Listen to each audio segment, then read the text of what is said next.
नमस्कार।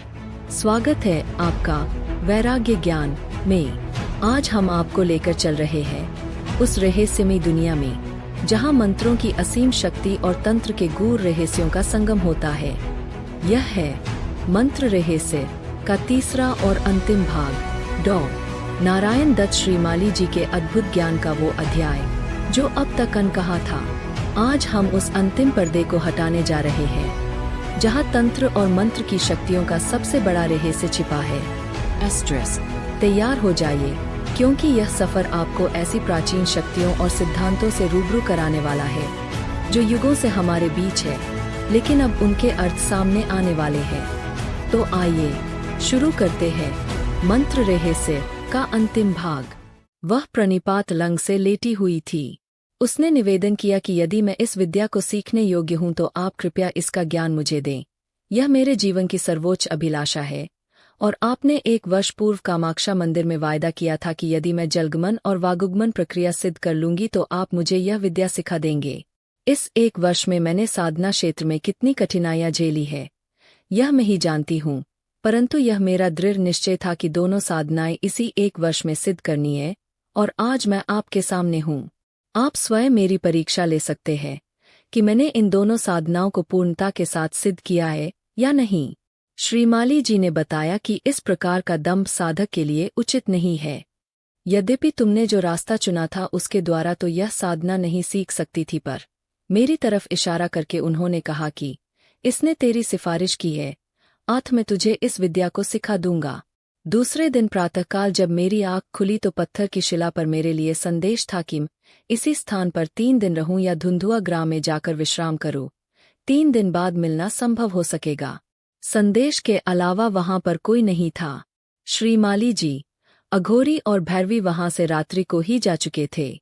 मैंने अनुमान लगाया कि निश्चय ही भैरवी को परकाया प्रवेश ज्ञान देने के लिए प्रस्थान किया गया है। अभी तक मैं इस क्रिया के लिए उपयुक्त पात्र नहीं हूं, इसलिए मुझे अलग रखा गया है। मैंने 3 दिन वहीं पर रहने का निश्चय किया। यद्यपि सर्वथा अकेले रहते हुए मन में भय का संचार हो रहा था, परंतु फिर भी यह मेरी परीक्षा थी और मुझे इस परीक्षा में सही रूप से उतरना था। मैंने इन 3 दिनों में अधूरी साधना को पूरा करने का निश्चय किया। ये 3 दिन मेरे लिए 3 वर्ष के बराबर थे। प्रत्येक क्षण मेरा ध्यान टूट जाता और मैं चाहते हुए भी ध्यान एकाग्र नहीं कर पाता। रात्रि को मैं सर्वथा अकेला भयभीत सा पड़ा रहता। कई प्रकार के स्वप्न मुझे चारों तरफ से घेरे रहते, परंतु मैं उसी स्थान पर डटा रहा और जिस साधना को पूरा कर रहा था उसमें पूर्णता प्राप्त की। चौए रोज मध्याह्न के लगभग ये तीनों पुनः आते दिखाई दिए। भैरवी के चेहरे पर एक विशेष प्रकार की आभा लपक रही थी। मैंने अनुमान लगाया कि भैरवी अपने उद्देश्य में सफलता पा चुकी है। मैंने एकांत होने पर भैरवी को बधाई दी तो उसने कहा कि यह तुम्हारी वजह से संभव हो सका है। श्रीमाली जी के मन में तुम्हारे प्रति स्नेह, आदर और ममत्व है, और इसीलिए उन्होंने मुझे इस ज्ञान को दिया है। मुझे ज्ञात हुआ कि अघोरी अभी तक उस लक्ष्य तक नहीं पहुंच सका है जिस तक भैरवी पहुंचने में समर्थ हो सकी है। इतना होने पर भी अघोरी के हृदय में किसी प्रकार की पराजय या हताशा की भावना नहीं थी। श्रीमाली जी ने मुझे साधना में सफलता प्राप्त करने के लिए बधाई दी और कहा कि अब हमें इस स्थान को छोड़ देना है। जो कुछ साधना संपन्न करनी थी वह की जा चुकी है। अब ज्यादा समय यहाँ पर व्यतीत नहीं किया जा सकता। उसी दिन लगभग 3 बजे हमने वह स्थान छोड़ दिया। भैरवी और अघोरी उसी स्थान पर टिके रहे। संभवतः वे कुछ दिन और वहां रहकर विशेष साधना संपन्न करना चाहते थे। विदाई के क्षण भी कितने कारुणिक होते हैं। अघोरी की आंखों से आंसू छलछला रहे थे। ऐसा लग रहा था जैसे पहाड़ के बीच में से कोई छोटा सा सोता फूटकर निकला हो। भैरवी साष्टांग श्रीमाली जी के पांवों में पड़ी हुई थी और अपने आंसुओं से उनके पांवों को भिगोती जा रही थी तथा साथ ही अपने बालों से उनके पांवों को पोंछती भी जा रही थी। मैंने पहली बार श्रीमाली जी की आंखें डबरबाई हुई देखीं। संभवतः वे प्रयत्न करके अपनी आंखों से निकलते आंसुओं को रोक रहे थे। मैं सुबकियां ले रहा था। मुझे पता नहीं था कि इस थोड़े समय में परस्पर इतनी अधिक अंतरंगता और स्नेह हो जाएगा। वास्तव में वे क्षण मेरे लिए अत्यंत ही बोझिल हो गए थे। भैरवी ने सुबकियां लेते हुए कहा कि मैंने अपने जीवन को समाप्त कर देने का निश्चय कर लिया था। आपने मेरे जीवन को बचा लिया है। यह सर्वोच्च ज्ञान देकर मेरे ऊपर आपने जो उपकार किया है उसके बदले में देने के लिए मेरे पास कुछ भी नहीं है। भविष्य में जब तक मेरी सांसें गतिशील है तब तक यह शरीर, मन और प्राण आपके चरणों में अर्पित है। श्रीमाली जी और मैं वहां से विदा हो गए। कुछ दूर चलते और जब मुड़कर देखते तो वे दोनों उसी प्रकार रोते हुए दिखाई देते। वहां से मैं श्रीमाली जी के साथ केदारनाथ आया। भगवान शिव का यह ज्योतिर्लिंग अत्यंत प्रसिद्ध है और प्रतिवर्ष हजारों लाखों भक्त इस भव्य विग्रह के दर्शन करने के लिए आते हैं। यहाँ पर लगभग 2 दिन हम रहे और जी भरकर भगवान शिव के दर्शन किए। पहली बार यहाँ पर रुद्राष्टाध्याय के मंत्रों को संजीवन किया और उन्हें सिद्ध किया। वास्तव में रुद्राष्टाध्याय अपने आप में महत्वपूर्ण मंत्र संग्रह है और यदि इन मंत्रों को चैतन्य किया जाए तो निश्चय ही ओढ़रदानी शिव प्रसन्न होकर मनोवांछित वरदान देने में समर्थ होते हैं। यहाँ से पैदल ही ऋषिकेश होते हुए हरिद्वार पहुँचे। यहाँ पर लगभग 1 सप्ताह रुके। इस यात्रा में श्रीमाली जी से जो कुछ शान प्राप्त हुआ वह वास्तव में ही मेरे जीवन की निधि है और आज साधक समाज में मेरा जो स्थान है उसका आधार यही दिन है जबकि मैं कुछ विशेष ज्ञान प्राप्त करने में समर्थ हो सका था। कहते हैं कि बहते हुए पानी और रमते हुए जोगी का कोई ठौर ठिकाना नहीं होता कि कब वह किस तरफ मुड़ जाएगा। मुझे यह आभास हो गया था कि यहाँ पर मुझे श्रीमाली जी से बिछुड़ना पड़ेगा और वास्तव में ऐसा हुआ भी। एक दिन उन्होंने मुझसे कहा कि अब मैं किसी गोपनीय स्थान पर जा रहा हूँ जहाँ की मुझे विशेष साधना संपन्न करनी है और वहाँ पर तुम्हारा साथ उचित नहीं रहेगा। फिर भी पिछले कुछ महीने हम साथ रहे हैं और इस अवधि में तुमसे जो स्नेह और सहयोग प्राप्त हुआ है वह वास्तव में ही मुझे लंबे समय तक स्मरण रहेगा। मैं कुछ भी कहने की स्थिति में नहीं था। मेरी इच्छा तो यह थी कि जीवन का शेष भाग इनके चरणों में ही व्यतीत कर दूं और जो कुछ भी प्राप्त हो सके प्राप्त करूं, परंतु उनकी आज्ञा मेरे लिए शिरोधार्य थी। आत बेमन से मुझे उनकी आज्ञा को स्वीकार करना पड़ा। मैंने एक दिन दबी जबान से प्रार्थना भी की कि कुछ समय और आपके साथ रहना चाहता हूँ। मैं एक प्रकार से आपका गुरु भाई हूँ। आठ इतना अधिकार तो मेरा है ही कि मैं अपने मन की बात आपको कह सकूं। उन्होंने बताया कि मैं अब मात्र 2 वर्ष ही इस साधु जीवन में रहूंगा, उसके बाद पुनः गृहस्थ जीवन में लौट जाऊंगा। तब यदि तुम्हारे लिए संभव हो तो वहीं पर मुझे मिलना और मुझे अपने घर का पता दे दिया। एक दिन प्रातःकाल उन्होंने मुझसे विदा ली। मैं धड़कते हृदय तथा डबरबाई आंखों से उन्हें जाते हुए देखता रहा। श्रीमाली जी से बिछुड़ने के बाद कुछ दिनों तक तो मैं कर्तव्य विमूढ़ रहा। मुझे चारों तरफ सूना सूना लग रहा था, पर कुछ दिनों बाद मैंने अपने आप को संयत किया और अपने जीवन की मूल धारणा को समझने का प्रयत्न किया। मेरे जीवन का मूल आधार मंत्र साधना ही थी और मेरा उद्देश्य इस क्षेत्र में पूर्णता प्राप्त करना था। संयोग से लगभग 15 दिन बाद ही मुझे मंत्र के क्षेत्र में सर्वोत्कृष्ट साधक स्वामी विबुधानंद जी मिल गए और उनके साथ मैं हरिद्वार से आगे बढ़ गया। स्वामी विबुधानंद जी मंत्र के क्षेत्र में पूरे विद्वत समाज में सम्मानीय व्यक्तित्व है। यह मेरा सौभाग्य था कि मैं हरिद्वार में अचानक ही उनके संपर्क में आ गया, या यूं कहा जाए कि उन्होंने ही मुझे अपनी तरफ खींचा तो अत्युक्ति नहीं होगी। आगे का पूरा 1 वर्ष मैंने उनके चरणों में बैठकर मंत्रों का विशेष ज्ञान प्राप्त किया और उच्च कोटि की साधनाएं संपन्न की। हिमालय में स्थित उनका कैलाश आश्रम साधुओं, सन्यासियों और योगियों के लिए आदर्श स्थल कहा जाता है। मैं समझता हूँ जो कुछ होता है नीति की इच्छा के अनुरूप ही होता है। मैंने उस 1 वर्ष में जो कुछ प्राप्त किया वह अन्यतम था। स्वामी जी ने ज्ञान देने में किसी प्रकार की कृपणता नहीं दिखाई। श्रीमाली जी के संपर्क में आने से मैं श्रम की महत्ता को पहचान चुका था। आंख में भूख, प्यास, नींद आदि सब कुछ भुलाकर पूरी तरह से साधना कायों में संलग्न हो गया।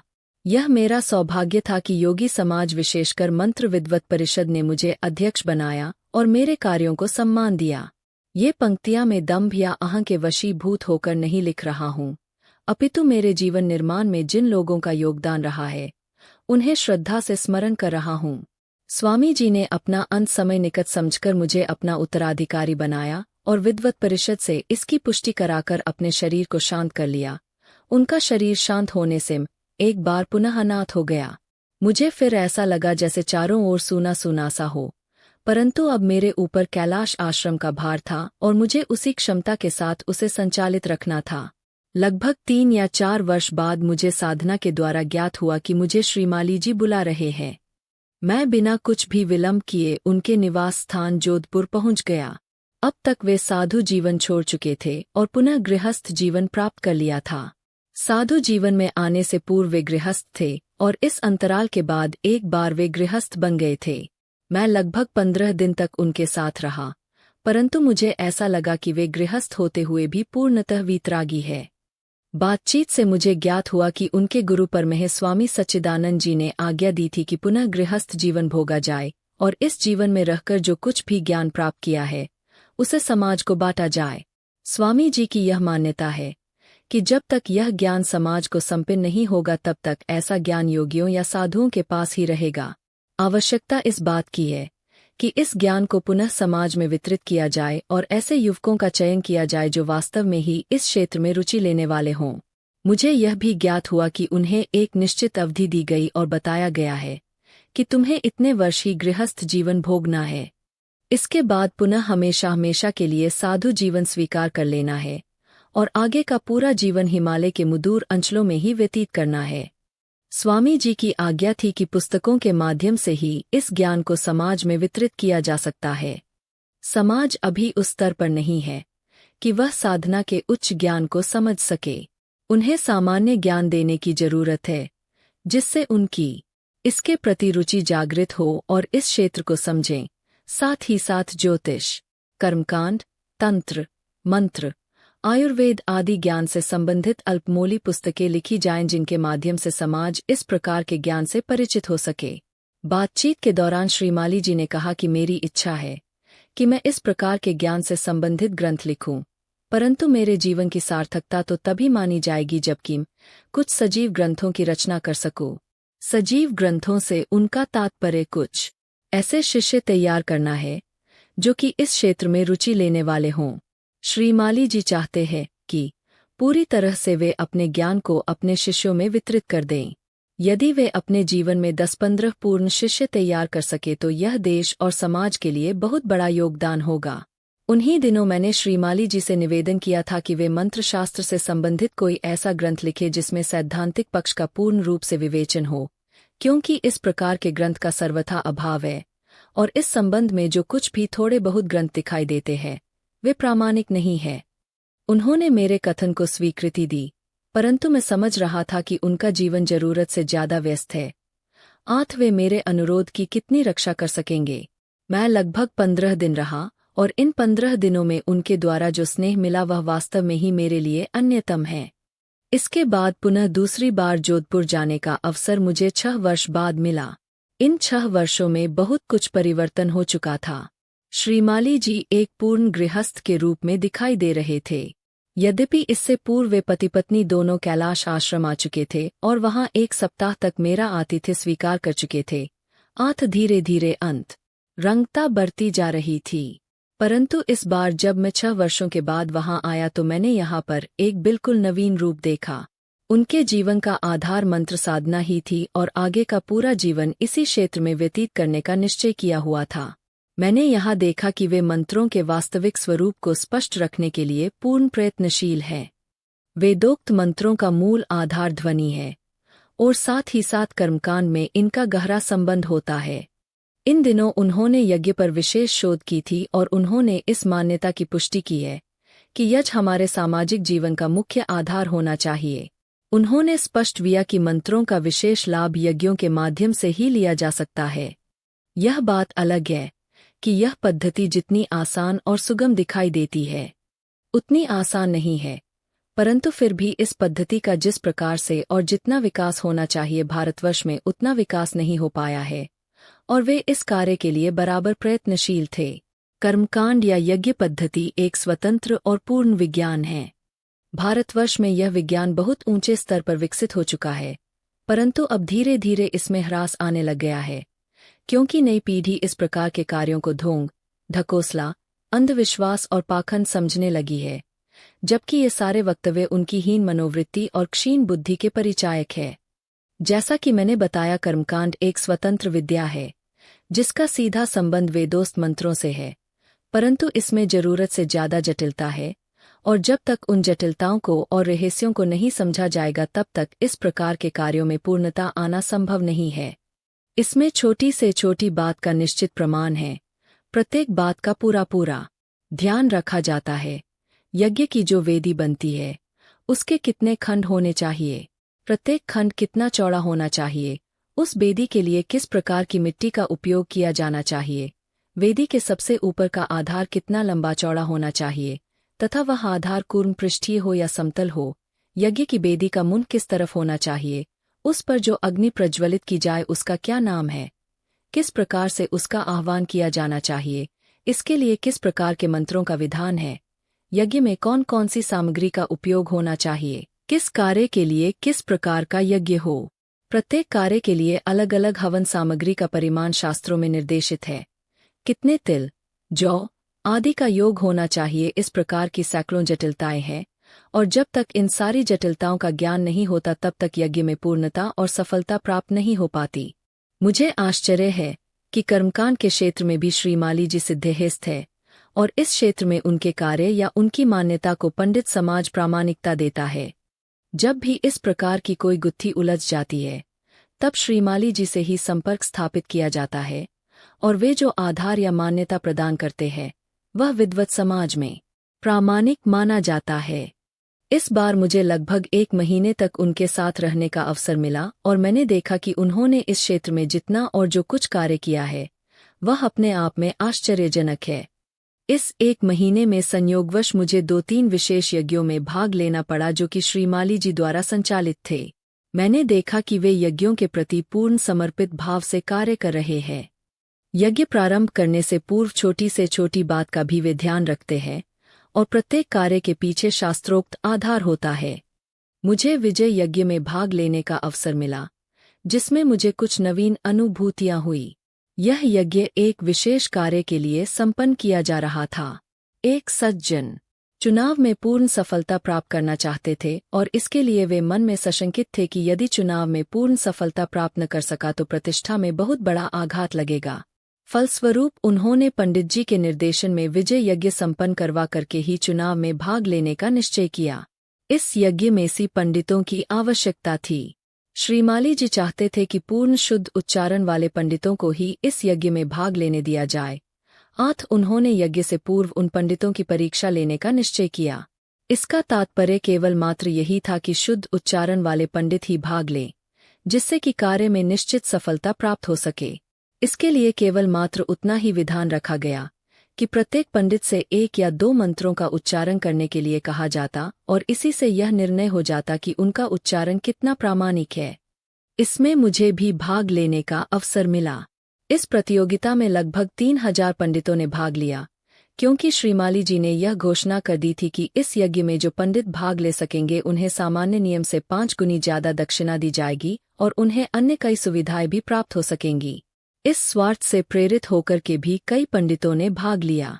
ये सभी पंडित अपने क्षेत्र में विद्वान माने जाते हैं, परंतु मुझे दुख इस बात का हुआ कि इस पूरी प्रतियोगिता में मात्र 42 पंडित ही सफल हो सके, जिनका उच्चारण शुद्ध था, या श्रीमाली जी के शब्दों में जो यज्ञ में भाग लेने के अधिकारी थे।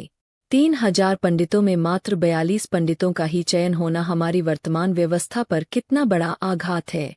इस पर भी जो पंडित चुने गए थे उनसे मात्र उच्चारण ज्ञान ही प्रामाणिक माना गया था। यह अलग बात है कि यज्ञ के मूल सिद्धांतों को वे कितने समझते थे। जहां तक मैं समझता हूं कि यदि यज्ञ की बारीकियों को लेकर चुनाव किया जाए तो 2 या 3 पंडित ही सफल हो पाते। शेष पंडित भी अपनी जीविकोपार्जन तो करते ही है। सभी पंडित समर्थ है, अपने अपने क्षेत्र में मान्यता प्राप्त है। यजमान उनसे कार्य करवाकर संतुष्टि अनुभव करते हैं, और पंडित कार्य करके अपने कार्य की इतिश्री मान लेते हैं। परंतु इसमें सफलता कितनी मिलती होगी यह विचारणीय बात है, क्योंकि यज्ञ और मंत्र का मूल आधार ही वाणी है, स्पष्ट और शुद्ध उच्चारण है, और यदि उनका उच्चारण ही दोषयुक्त है तो फिर कार्य में सफलता किस प्रकार से संभव है। बातचीत करने पर श्रीमाली जी बहुत ही निराश नजर आ रहे थे। उनको दुख इस बात का था कि यदि वर्तमान समय में भी पंडितों का इस प्रकार से अकाल अनुभव किया जा रहा है तो आने वाले समय में क्या स्थिति होगी, यह कल्पना की जा रावनी है, क्योंकि नई पीढ़ी इस प्रकार के कार्यों में रुचि नहीं ले रही है और इस प्रकार के कार्यों को अनुकूल नहीं समझ रही है। समाज ने यह कार्य ब्राह्मण वर्ग को सौंपा था, पर आने वाली पीढ़ी या ब्राह्मणों के पुत्र नौकरी करने में ज्यादा गौरव अनुभव करने लगे हैं तथा अपने पूर्वजों की थाती को संभालने में अक्षमता अनुभव करने लगे हैं। उनकी रुचि ही इस प्रकार के कार्यों में नहीं रही है। फिर यह विज्ञान किस प्रकार से जीवित रह सकेगा और आने वाली पीढ़ियों को हम यह ज्ञान किस प्रकार से दे सकेंगे। संभवतः उसी समय श्रीमाली जी ने निर्णय ले लिया कि एक ऐसा प्रतिष्ठान प्रारंभ करना चाहिए जहां पर इस प्रकार के ज्ञान को प्रामाणिकता के साथ दिया जा सके। यह आवश्यक नहीं है कि यह ज्ञान केवल ब्राह्मण पुत्र ही सीखे, कोई भी योग्य युवक या व्यक्ति इस ज्ञान की शिक्षा प्राप्त कर सकता है। आवश्यकता इस बात की है कि उसमें प्रतिभा हो और उसमें इस प्रकार के ज्ञान को सीखने की इच्छा बलवती हो। इसके बाद उन्होंने केंद्र के अंतर्गत इस प्रकार की व्यवस्था प्रारंभ की। उनके निर्देशन में कुछ योग्य युवक तैयार हो रहे हैं जो कि आने वाले समय में इस ज्ञान को जीवित रख सकेंगे और समाज में फैला सकेंगे। यह हमारी अज्ञानता है कि यज्ञ के माध्यम से खाद्य पदार्थों का नाश होता है या इन पदार्थों की बर्बादी होती है। वैज्ञानिक दृष्टि से देखा जाए तो यज्ञ का निश्चय प्रभाव है, क्योंकि यज्ञ में जो सामग्री अग्नि को भेंट चढ़ाई जाती है उसका एक निश्चित अनुपात होता है और उस अनुपात से विशेष प्रकार का धुआं वायुमंडल में वितरित होता है जिसका प्रभाव जनमानस पर अनुकूल रूप से पड़ता है। इसके साथ ही साथ मंत्रों का विशेष प्रभाव निश्चित है। मंत्रों के माध्यम से वे कार्य भली प्रकार से संपन्न किए जा सकते हैं जो कि सामान्य रूप से असंभव माने जाते हैं। उस विजय यज्ञ में एक पंडित के रूप में मैंने भी भाग लिया था और मैंने देखा कि वास्तव में ही यज्ञ विधान एक जटिल क्रिया है जिसमें प्रत्येक कार्य के लिए निश्चित विधान बने हुए हैं। कोई भी कार्य इच्छा से संबंधित नहीं है। श्रीमाली जी के निर्देशन में सही रूप में तथा व्यवस्थित रूप में कार्य संपन्न होता है। उनकी धारणा अर्थोपार्जन नहीं है, अपितु उनकी इच्छा और भावना यह है कि यह विज्ञान पुनः समाज में मान्यता प्राप्त कर सके, लोगों की आस्था इस विज्ञान के प्रति हो, वे इसके महत्व को समझें और अपने जीवन को सुखमय बनाने के लिए पूर्वजों द्वारा निर्दिष्ट इस प्रकार के कार्यों का या उपायों का उपयोग करें। यह यज्ञ लगभग 21 दिन तक चला। प्रत्येक दिन एक निश्चित तरीके से कार्य संपन्न किया जाता था। प्रत्येक दिन का कार्य पहले दिन के कार्य की अपेक्षा भिन्न था। जो लोग यह मान बैठे हैं कि यज्ञ मात्र अग्नि में पदार्थों को जलाना ही है, वे भयंकर भूल में है। वास्तविकता तो यह है कि यह कार्य अत्यंत जटिल है। यदि इसका सही प्रकार से उपयोग किया जाए तो निश्चय ही हमारा जीवन ज्यादा सुखमय बन सकता है। उनकी प्रेरणा से मैंने कैलाश आश्रम में भी इस प्रकार के विद्यार्थियों का चयन किया है जो कि कर्मकांड और यज्ञ पद्धति को सीखने में रुचि लेते हों और इस लुप्त विद्या को समाज में पुनः प्रतिस्थापित करने में योगदान देने में उत्सुक हां। विजय यज्ञ के अलावा शास्त्रों में कई प्रकार के यज्ञों का विधान है और प्रत्येक यज्ञ पहले यज्ञ से भिन्न है। मेरे कहने का तात्पर्य यह है कि प्रत्येक यज्ञ की परिपाटी, उसका विधान, उसकी शैली आदि सब कुछ भिन्न है। निश्चित रूप से संतान प्राप्ति के लिए पुत्रेष्टि यज्ञ, शत्रुओं पर विजय प्राप्त करने के लिए विजय यज्ञ, घर में सुख शांति और प्रसन्नता का वातावरण बनाए रखने के लिए शांति यज्ञ, इस प्रकार के सैकड़ों प्रकार के यज्ञों का विधान है और यदि इन यज्ञों को सुयोग्य पंडितों के निर्देशन में संपन्न किया जाए तो निश्चय ही सफलता प्राप्त होती है। उन्होंने बातचीत के दौरान बताया कि वेदोक्त मंत्रों का मुख्य उपयोग जहां आत्मकल्याण है, वहीं समाज को सुखमय बनाने के लिए भी इनका बहुत बड़ा योगदान है। उनकी इच्छा है कि इन समस्त मंत्रों का संग्रह भली प्रकार से किया जाए और आज के युग के परिवेश के अनुसार उनका चयन करके समाज के सामने सरल विधि से रखा जाए तो समाज इसका ज्यादा लाभ उठा सकता है। उन्होंने बताया कि कर्मकांड से संबंधित जितने भी ग्रंथ हैं, वे सब संस्कृत में है। फलस्वरूप सामान्य जनमानस उनसे लाभ नहीं उठा पा रहा है। आवश्यकता इस बात की है कि इन सारी जटिलताओं को सुबोध और सरल शैली में लिखा जाए तो समाज के लिए ज्यादा उपयोगी हो सकता है। जैसा कि मैंने अनुभव किया है, श्रीमाली जी मूलतः साधु है और संभवतः साधु जीवन ही उन्हें ज्यादा रुचिकर है। यह अलग बात है कि उनका विवाह अत्यंत छोटी अवस्था में हो गया था। फलस्वरूप चाहते न चाहते हुए भी उन्हें गृहस्थ जीवन में बंधना पड़ा। भविष्य में उन्होंने पुनः गृहस्थ में जाने की इच्छा नहीं रखी थी, परंतु जब उनके गुरु ने आदेश दिया कि समाज का कल्याण समाज में रहकर ही संभव है, समाज विशृंखलित इसलिए हो गया है कि समाज को उपदेश देने वाले साधु नो हैं, पर वे माधु अपने आप को समाज से एकाकार नहीं कर पाए। उन्होंने अपने आप को अलग थलग समझा, फलस्वरूप उनमें और समाज में एक खाइन-सी बराबर बनी रही। मैंने श्रीमाली जी के ही एक गुरु भाई से सुना था कि जब गुरु ने उनकी अंतिम इच्छा पूछी थी तो उन्होंने कहा था कि पुनः गृहस्थ में नहीं जाना चाहता। मैं लगभग 20 वर्षे इस साधु जीवन में बिता चुका हूँ और मुझे यह जीवन ज्यादा अनुकूल तथा सुखमय लग रहा है। मैं अपना शेष जीवन इसी प्रकार व्यतीत करना चाहता हूँ। इस पर गुरु 2 क्षण मौन रहे और फिर कहा कि तुम्हें एक बार पुनः गृह से जीवन में जाना ही है, क्योंकि तुमने जो कुछ ज्ञान प्राप्त किया है वह तुम्हारे स्वयं के लिए नहीं है, अपितु उसे समाज में वितरित करना और इस प्रकार के ज्ञान से परिचित कराना है। इसके लिए समाज में घुल मिलकर कार्य करने से ही कार्य संपन्न हो सकेगा। तुम्हारा जन्म एक विशेष उद्देश्य के लिए हुआ है। अपने लिए तो प्रत्येक व्यक्ति जीवित रहता ही है। जो समाज के लिए जीवित रहे और समाज के लिए अपनी इच्छाओं का बलिदान करे, वही जीवन सार्थक कहा जाता है। यद्यपि तुमने अपनी इच्छा साधु जीवन में रहने की प्रकट की है, परंतु फिर भी तुम्हें एक निश्चित अवधि तक गृहस्थ में ही रहना है और गृहस्थ में रहकर इस प्रकार के ज्ञान को समाज में फैलाना है। इसके बाद ही तुम्हें पुनः संन्यास जीवन में आना है। मैंने उन्हें साधु जीवन में भी देखा है और गृहस्थ जीवन में भी देख रहा हूँ। मुझे इन दोनों जीवन में कोई विशेष अंतर दिखाई नहीं देता। साधु जीवन में मैं उनके साथ लगभग 6-7 महीने रहा हूँ और इस अवधि में मैंने देखा है कि उनका ध्येय एकमात्र इस प्रकार के ज्ञान को प्राप्त करना है जो कि भारतवर्ष से लुप्त होता जा रहा है। परिश्रम करने की उनमें अद्भुत क्षमता है। पता नहीं उन्हें भूख प्यास आदि लगती भी है या नहीं, मैं नहीं कह सकता। साधु जीवन में भी उन्हें अपने शरीर की चिंता कम थी। इसकी अपेक्षा उन्हें गुरु सेवा करने में प्रसन्नता विशेष होती थी। जिस दिन वे गुरु सेवा नहीं कर पाते या अवसर नहीं मिलता तो वे उदास और खिन्न से प्रतीत होते। गुरु के चरणों को दबाना, उनके शरीर की मालिश करना, उनके कपड़ों को धोना और उनकी छोटी से छोटी सुख सुविधा का ध्यान रखना उनका परम उद्देश्य रहता था। वे इसके लिए बराबर सचेत रहते थे कि उनकी वजह से गुरु को कोई असुविधा न हो जाए। उस अवधि में भी मैंने उन्हें बिना किसी बिछौने के जमीन पर या पत्थर की शिला पर निश्चित सोते हुए देखा है।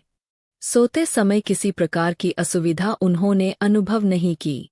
उन्होंने हमेशा एक ही बात कही कि साधु के लिए सबसे अच्छा बिछौना पृथ्वी और ओढ़ने के लिए तारों भरी चादर सबसे अधिक उपयोगी होती है।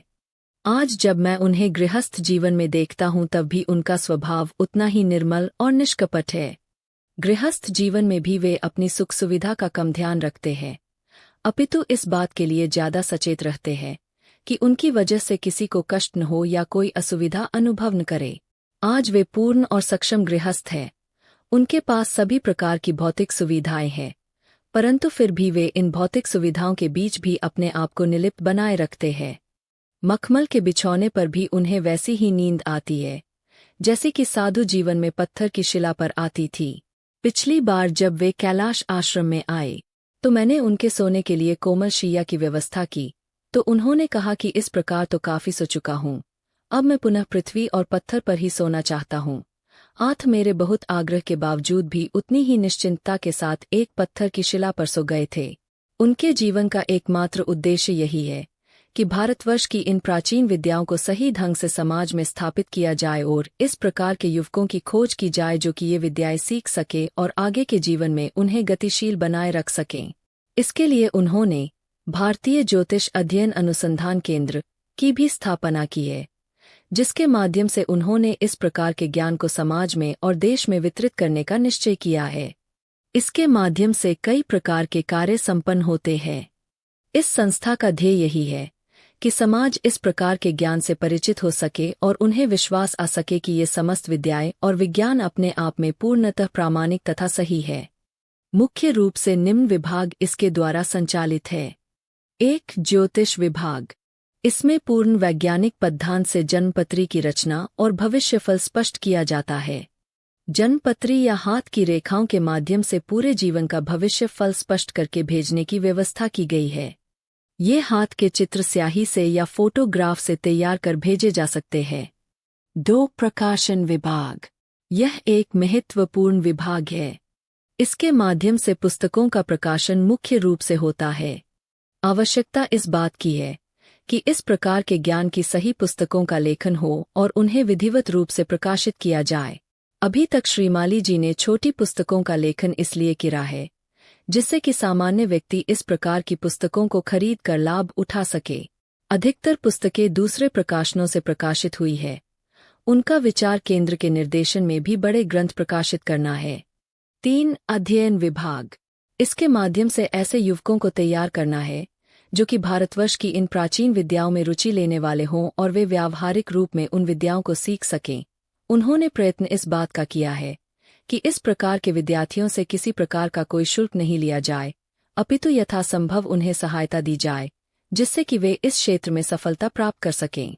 प्रसन्नता की बात यह है कि कुछ युवक इस क्षेत्र में रुचि लेने लगे हैं और श्रीमाली जी के निर्देशन में उन्होंने विशेष सफलताएं भी प्राप्त की है।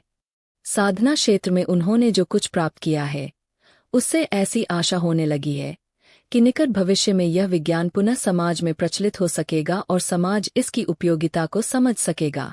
परंतु इसके चयन में बहुत अधिक सावधानी बरतनी आवश्यक है क्योंकि प्रत्येक युवक इस प्रकार की साधना सीखने के लिए उत्सुक है। वे इस उद्देश्य से आते भी हैं, परंतु उनमें धैर्य का अभाव होता है। कुछ क्षणों की बातचीत से ही यह स्पष्ट हो जाता है कि यह किस क्षेत्र में सफलता प्राप्त कर सकता है। साधना का क्षेत्र अपने आप में अत्यंत कठिन है। इसके लिए बहुत अधिक धैर्य तथा परिश्रम की आवश्यकता है। इस संबंध में उनकी धारणा पूर्णतः स्पष्ट है। मैंने कैलाश आश्रम में समय मिलने पर उनसे इस विषय पर चर्चा की थी। वहां पर जो छात्र तथा युवक साधना क्षेत्र में रुचि ले रहे थे उनके सामने अपनी बात को स्पष्ट करते हुए श्रीमाली जी ने जो कुछ कहा था वह वास्तव में ही इस प्रकार के युवकों के लिए एक मार्गदर्शन है। उन्होंने बताया था कि साधना कार्य इतना आसान नहीं है जितना कि आसान समझ लिया गया है। केवल मात्र 2-4 आसन या नाक बंद कर ध्यान लगा लेने से ही साधना संपन्न नहीं हो जाती। इसके लिए बहुत अधिक कठिन परिश्रम की आवश्यकता होती है। यह ज्ञान पुस्तकों के माध्यम से प्राप्त नहीं होता। इसके लिए योग्य गुरु के निर्देशन की परम आवश्यकता है। वह गुरु ही इस क्षेत्र में सफलता दे सकता है और आगे बढ़ने के लिए रास्ता प्रशस्त कर सकता है।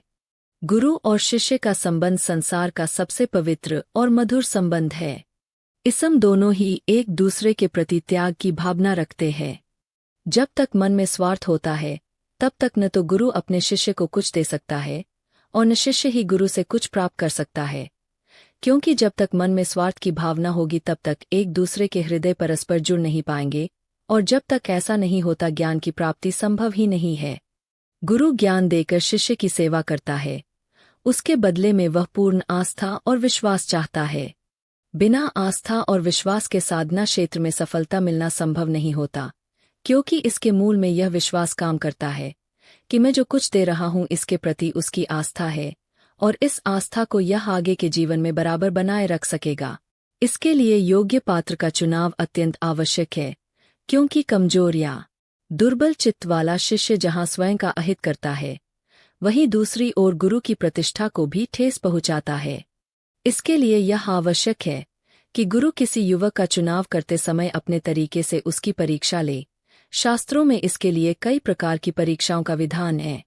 एक, जो युवक शिष्य बनना चाहे वह सेवाभावी हो, उसके मन में मानवीय मूल्य पूर्ण रूप से विद्यमान हो, शिष्य सेवा करता रहे, परंतु काफी समय बीतने पर भी साधना के बारे में गुरु एक भी शब्द न कहे और इस प्रकार की चर्चा चलने पर उसे टरकाता रहे।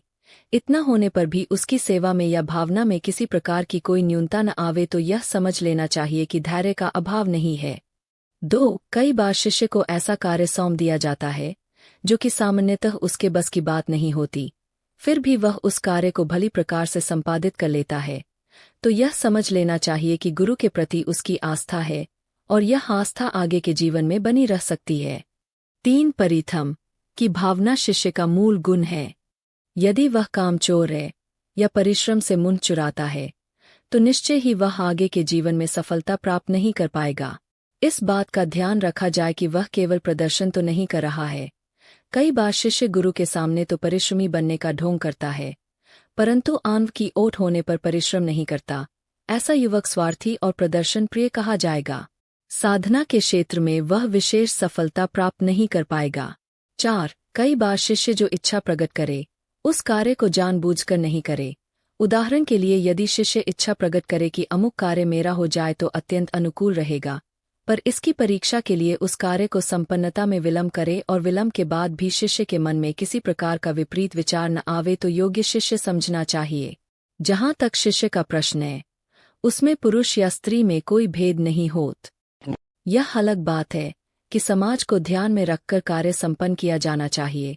शास्त्रों में कहा गया है कि अत्यंत गोपनीयता संदेह को जन्म देती है। ऐसा कोई कार्य नहीं किया जाना चाहिए जो कि समाज के संदेह का कारण बन सके। गुरु के लिए सभी शिष्य समान होते हैं। उसके मन में किसी प्रकार का कोई भेदभाव नहीं होता। यह अलग बात है कि शिष्य कितनी सार्थकता दे सकता है। इस प्रकार के कार्य में शिष्य को ही आगे बढ़कर कार्य संपन्न करना चाहिए और गुरु को यह विश्वास दिलाना चाहिए कि इस कार्य के लिए सर्वथा योग्य हूँ और आगे के जीवन में भी एक सच्चा तथा योग्य शिष्य सिद्ध हो सकूंगा। गुरु तो अपना ज्ञान प्रत्येक शिष्य को देने के लिए आतुर होता ही है, परंतु वह यह भी तो देखता है कि सामने वाला शिष्य इस ज्ञान को प्राप्त करने में सक्षम भी है या नहीं। जिस झोली में ज्ञान डाला जा रहा है वह झोली अपने आप में मजबूत है, उसमें कहीं पर कोई छिद्र तो नहीं है।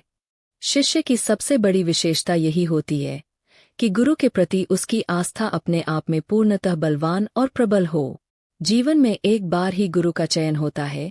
जो शिष्य बार बार गुरु बदलता है वह निकृष्ट है और अयोग्य ही कहा जा सकता है, क्योंकि जिसे स्वयं अपने आप पर आस्था नहीं होती वह आगे के जीवन में भी क्या कर पाएगा। इसलिए शिष्य में धैर्य और विश्वास का सबसे बड़ा महत्व होता है। समय अपने आप में कोई विशेषता नहीं रखता। यह आवश्यक नहीं कि 5 वर्ष तक मेवा करने वाला शिष्य ज्यादा योग्य है और जिसने 1 वर्ष सेवा की है वह उसकी अपेक्षा न्यून है। आवश्यकता यह देखने की है कि उस सेवा के पीछे उसकी कैसी भावना रही है और उसकी आस्था अपने आप में कितनी बलवान बनी रही है। उन्होंने उदाहरण देते हुए बताया कि मेरे शिष्यों में अधिकांश शिष्य गृहस्थ है। गृहस्थ धर्म को भली भांति संचालित करते हैं। मेरा तो कहना ही यह है कि गृहस्थ के कार्यों में भाग लेने के बाद यदि समय बचे तभी उसको साधना कार्य में समय देना चाहिए, क्योंकि उसके जीवन का आधार गृहस्थ है और गृहस्थ में पूर्णता देना उसका पहला कर्तव्य है। एक उदाहरण देते हुए उन्होंने बताया कि एक शिष्य की वे परीक्षा ले रहे थे, या यूं कहा जाए कि वह परीक्षा काल में था।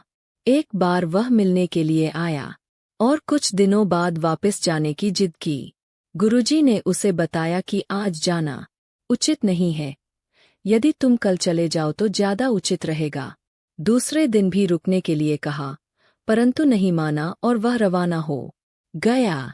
बस से रवाना होने के बाद आगे उसकी बस का एक्सीडेंट हो गया।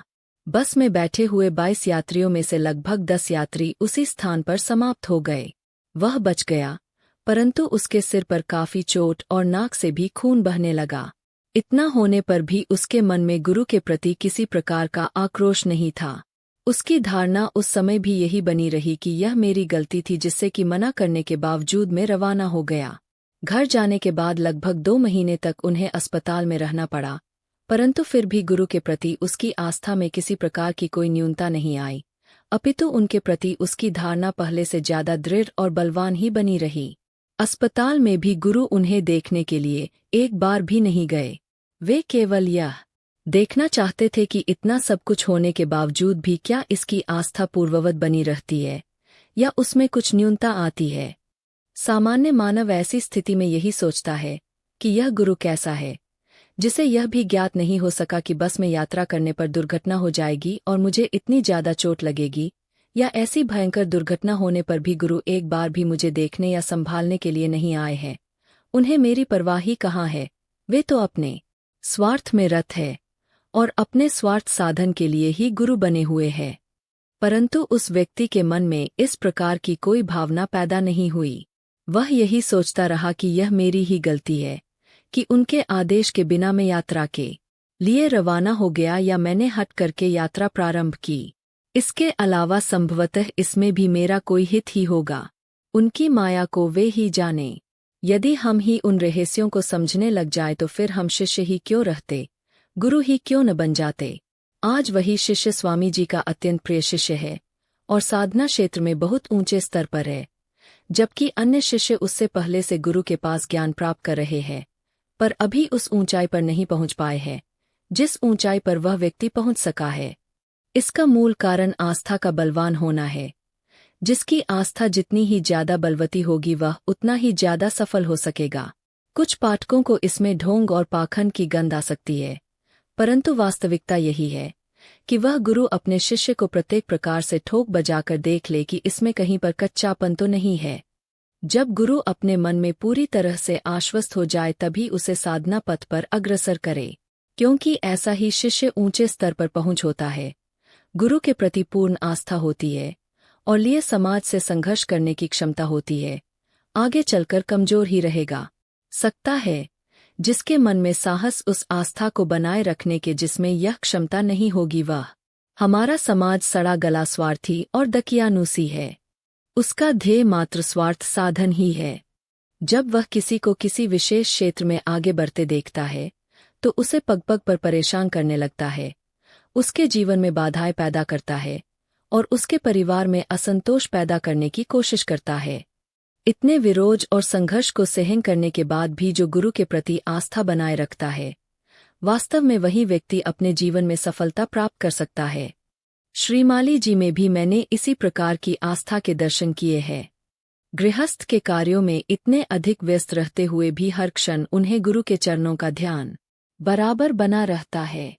एक बार बातचीत में उन्होंने कहा भी था कि यदि गुरु मुझे एक क्षण के लिए भी यह संकेत दे दे कि यह सब कुछ छोड़-छाड़ कर उनके चरणों में पहुंच जाऊं तो एक क्षण का भी विलंब नहीं करूंगा, चाहे पूरा समाज मेरा विरोधी बन जाए या मेरा परिवार कितनी ही परेशानियां पैदा कर दे, मैं एक क्षण भी विलंब सहन नहीं कर पाऊंगा।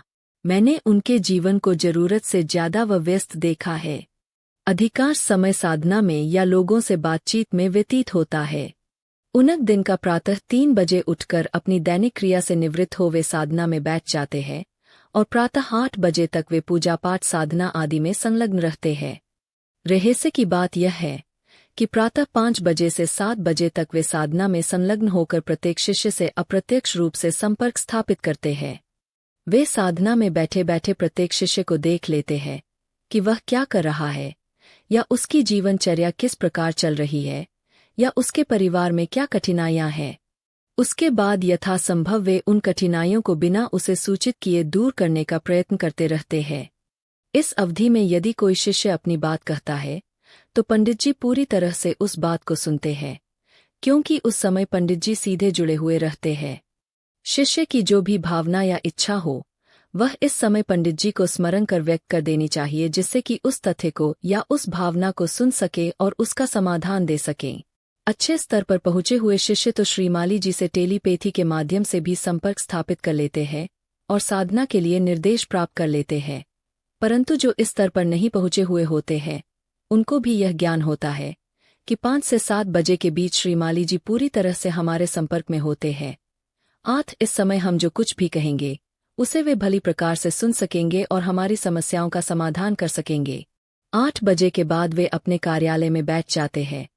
इस समय तक बाहर से काफी लोग मिलने के लिए आ जाते हैं, जिनमें से कई लोग अपनी समस्याओं को लेकर उनके सामने आते हैं। कुछ लोग अपने भविष्य को जानने के लिए प्रस्तुत होते हैं। इसमें प्रत्येक वर्ग के और प्रत्येक श्रेणी के लोग होते हैं। श्रीमाली जी के मन में इनके प्रति किसी प्रकार का कोई भेदभाव नहीं होता। सभी से वे प्रसन्नतापूर्वक मिलते हैं और यथासंभव उनकी समस्याओं का समाधान करते हैं। लगभग 12 बजे वे भोजन करते हैं। इस समय घर के सदस्य उपस्थित होते हैं और वे व्यक्ति भी उसमें उपस्थित होते हैं जो कि श्रीमाली जी के घर पर ही ठहरे हुए होते हैं। इनमें उनके शिष्य और प्रिय व्यक्ति होते। इस समय इतना समय मिल जाता है कि परस्पर बातचीत कर सके और उनसे मार्गनिर्देशन प्राप्त कर सकें। इसके बाद लगभग 1 घंटा विश्राम करते हैं और बाद में 2 घंटे तक पुस्तक लेखन कार्य होता है।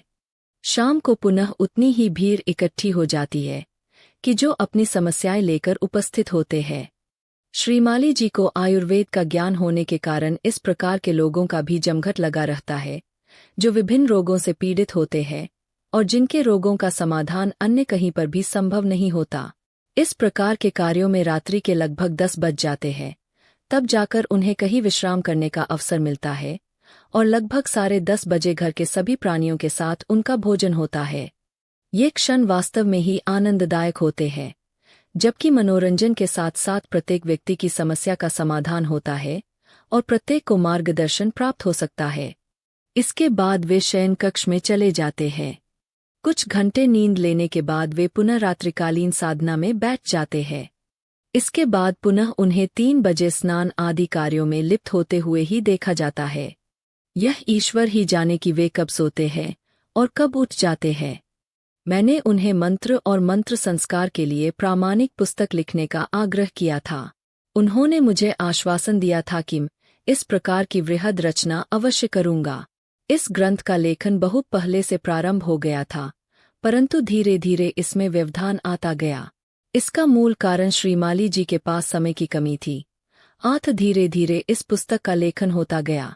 बाद में यह निश्चय किया गया कि मंत्र रहस्य ग्रंथ 4 भागों में लिखा जाए।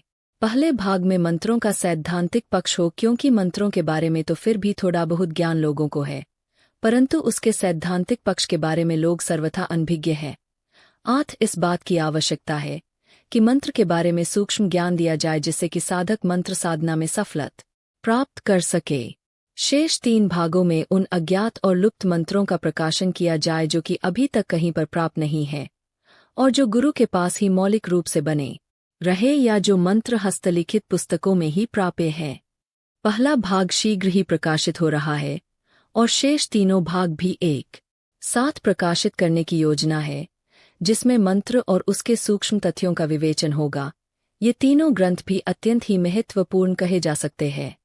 जैसा कि पूर्व में उल्लेख किया जा चुका है, मंत्रों का मूल आधार उसकी ध्वनि है, क्योंकि मंत्र मूल रूप से ध्वन्यात्मक ही है। जो कुछ भी प्रभाव होता वह शब्दों का न होकर उसकी ध्वनि का होता है। इसके लिए श्रीमाली जी ने कुछ विशेष मंत्रों की टेप तैयार की है। ये मंत्र मूल ध्वनि के साथ उच्चरित है, जिसकी वजह से ध्वनि का ज्ञान साधक भली प्रकार कर सकता है। इससे सबसे बड़ा लाभ यह हो गया है कि वे मंत्र और उसकी मूल ध्वनि पूर्ण रूप से सुरक्षित हो सकी है। अब साधक गृहस्थ के कार्यों में लिप्त होते हुए भी अपने उच्चारण दोष को उन टैंपों के माध्यम से ठीक कर सकता है। वास्तव में ही मंत्र की शक्ति अपने आप में अत्यंत महत्वपूर्ण है। आवश्यकता इस बात की है कि इन मंत्रों का वैज्ञानिक अध्ययन होना चाहिए और इस बात का पता लगाना चाहिए कि हमारे महर्षियों ने जिस प्रकार से मंत्रों की रचना की है, उसके पीछे क्या वैज्ञानिक आधार है और किस प्रकार से हम उन मंत्रों का उपयोग कर सकते हैं। साथ ही साथ उन ध्वनियों को भी सुरक्षित रखने की है, जो कि मंत्रों की विशिष्ट ध्वनियां हैं। टेप या अन्य वैज्ञानिक उपकरणों के माध्यम से इन ध्वनियों को सुरक्षित रखा जाना चाहिए, जिससे कि आने वाली पीढ़ियां इसका लाभ उठा सकें। हमारे जीवन की पूर्णता में मंत्रों का सबसे अधिक महत्व है। जीवन में जो भी अभाव है, वे मंत्र साधना से पूरे किए जा सकते हैं। उन मंत्रों का वैज्ञानिक वर्गीकरण और वैज्ञानिक अध्ययन आवश्यक है। इस क्षेत्र में भारतीय ज्योतिष अध्ययन अनुसंधान केंद्र में एक महत्वपूर्ण कार्य प्रारंभ किया है और इनका सारा प्रयत्न इस बात पर है कि समस्त मंत्रों का वैज्ञानिक ढंग से विवेचन और सरल भाषा में स्पष्ट हो कि किस प्रकार से उन मंत्रों का उपयोग किया जा सकता है और किस प्रकार से हम इन मंत्रों से लाभ उठा सकते हैं। हमारे शास्त्र पुराण आदि इस बात के साक्षी है कि विशेष यज्ञों द्वारा वे अपने कार्यों को सिद्ध करने में समर्थ होते थे। राजा दशरथ ने पुत्रेष्टि यज्ञ के माध्यम से राम, लक्ष्मण, भरत, शत्रुघ्न जैसे वीर पुत्र प्राप्त किए। इसी प्रकार संपूर्ण पृथ्वी पर विजय प्राप्त करने के लिए अश्वमेध यज्ञों का प्रचलन था, जिसके माध्यम से वे पूर्ण विजय प्राप्त करने में समर्थ हो पाते थे। ऋषियों ने सैकड़ों प्रकार के यज्ञों का विधान निश्चित किया है और यदि उस विज्ञान को सही ढंग से समझकर यज्ञ किए जाए तो निश्चय ही उनसे आज का समाज लाभ उठा सकता है। ने श्रीमाली शीघ्र ही यज्ञोलॉजी पुस्तक लिखने का विचार कर रहे हैं। यज्ञ के मूल स्वरूप को और उसके विधान को प्रामाणिक रूप से स्पष्ट करने का विचार है। हमारा भारतीय समाज यज्ञों पर अवलंबित रहा है। यज्ञों के द्वारा उन्होंने अपने चरित्र का निर्माण किया है और समाज को सत्य मार्ग पर बढ़ने के लिए प्रेरित किया है। हजारों वर्षों से यज्ञों की महत्ता निर्विवाद रूप से प्रामाणिक मानी जाती रही है। आज के वैज्ञानिक युग में भी यह सिद्ध हो चुका है कि जिस घर में नित्य हवन होता है उसके घर में बीमारी नहीं के बराबर आती है। कई व्यक्ति अपने घर में नित्य हवन करते हैं। इसके लिए छोटा सा ताम्र पात्र बनाया जाता है और उसमें तिल, जौ, घी आदि का सम्मिश्रण कर विशेष हवन संपन्न किया जाता है और उन मंत्रों का उच्चारण होता है जो कि घर की सुख शांति और आर्थिक समृद्धि के लिए कामनायुक्त हों। पश्चिम के वैज्ञानिकों ने भी यज्ञों की महत्ता को समझा है और उन्होंने इस बात को माना है कि यज्ञों के द्वारा घर के वातावरण को कीटाणु मुक्त बनाए रखने में बहुत अधिक सहायता मिलती है। यज्ञों का मंत्रों से गहरा संबंध है। प्रत्येक यज्ञ के लिए अलग अलग मंत्रों का प्रावधान है। प्रत्येक यज्ञ के लिए अलग प्रकार की आहुति सामग्री आदि का विवेचन कर्मकांड के अंतर्गत निर्दिष्ट है। मंत्रों के शब्द परस्पर इस प्रकार से संगुम्फित होते हैं कि उनके उच्चारण से एक विशेष प्रकार की ध्वनि का निर्माण होता है। वह ध्वनि विशेष प्रकार से वातावरण को प्रभावित करती है। विज्ञान इस बात का साक्षी है कि जेट विमान से उड़ने से जो ध्वनि बनती है उससे वातावरण में एक विशेष प्रकार का कंपन होता है जो कि बड़े से बड़े मकान को तोड़ने में सहायक हो जाता है। इसीलिए एरोड्रम के आसपास ऊंचे मकान नहीं बनाए जाते। पिछले 30 वर्षों से मैं बराबर मंत्रों पर शोध करता आ रहा हूँ। मैंने यह अनुभव किया है कि मंत्रों का महत्व और उसका उपयोग अत्यंत महत्वपूर्ण है। यदि सही प्रकार से मंत्र साधना की जाए तो उससे असंभव कार्यों को भी संभव किया जा सकता है। मैंने इसके लिए वैज्ञानिक प्रयोग किए हैं और उन सभी प्रयोगों में मुझे सफलता प्राप्त हुई है। कैलाश आश्रम में मैंने मंत्रों पर विशेष कार्य किया है, परंतु मैं आज भी ईमानदारी के साथ इस बात को स्वीकार करता हूं कि मेरा यह 30 वर्षों का कार्य श्रीमाली जी के 1 वर्ष के कार्य से लघु ही माना जा सकता है। यद्यपि मैं साधु समाज के विद्वत परिषद के अंतर्गत मंत्र विज्ञान संस्थान का अध्यक्ष हूं, परंतु सही रूप में देखा जाए तो इसके सही अधिकारी डा शून्य श्रीमाली है। यह उनकी महानता है कि उन्होंने इस पद पर पहुंचाने में मेरा नाम प्रस्तावित किया। यद्यपि मैं एक प्रकार से उनका गुरु भाई हूं। हम दोनों ने ही गुरु के चरणों में बैठकर मंत्रों का अध्ययन किया है, परंतु मैं जानता हूं कि उनका ज्ञान जहां समुद्र के समान है वहां मैं और मेरा ज्ञान मात्र बिंदुवत है। किसी भी प्रकार में मैं गुरु भाई कहलाने का अधिकारी नहीं हूं। सही रूप में देखा जाए तो उनके शिष्य भी मुझसे मंत्र के क्षेत्र में ज्यादा जानते होंगे। यह अलग बात है कि डा शून्य श्रीमाली प्रदर्शन भीरू है। वे अपने आप को लुप्त रखकर ही कार्य करने में विश्वास करते हैं। वे अपने कार्यों को न तो बढ़ा चढ़ाकर बताते हैं और न अपने कार्यों का प्रचार ही करते हैं। उनके जीवन का एकमात्र ध्येय ही यह रह गया है कि चुपचाप ठोस कार्य करते रहना चाहिए। जीवन में कार्य की ही महत्ता है। यदि उनके ज्ञान का शतांश भी किसी के पास होता तो वह अपने आप को भारत का ही नहीं विश्व का सर्वश्रेष्ठ साधक मानता और प्रचार के माध्यम से 10-15 हजार शिष्यों की भीड़ इकट्ठी कर लेता, परंतु डा शून्य श्रीमाली इसके सर्वथा अपवाद है। उनका एक ही ध्येय है कि जितना ही ज्यादा प्रचार होगा उतना ही ज्यादा लोगों में घुलना मिलना पड़ेगा। फलस्वरूप ठोस कार्य करने के लिए बहुत ही कम समय मिल पाएगा। इसलिए यथासंभव अपने आप को बचाए रखे तो ज्यादा उचित रहेगा। वेशभूषा और बातचीत में भी हमेशा सामान्य बने रहते हैं। पहली बार मिलने पर ऐसा प्रतीत ही नहीं होता कि यह व्यक्ति अपने आप में एक पूरी संस्था है और साधना क्षेत्र में इतने ऊंचे स्तर पर है कि जिसकी सामान्य रूप से कल्पना ही नहीं की जा सकती। बातचीत में भी वे अपने आप को हमेशा बचाए रखते हैं। इस पुस्तक की भूमिका लिखने का मैं अधिकारी नहीं हूँ। यह मेरा सौभाग्य है कि उन्होंने मुझे कुछ पंक्तियां लिखने की स्वीकृति दी। यद्यपि मेरे पास उनके जीवन के सैकड़ों संस्मरण हैं। जो कुछ समय साथ रहने का मुझे मिला है उसके आधार पर मैं कह सकता हूं कि सही रूप में हम अभी तक उनका मूल्यांकन नहीं कर सके हैं।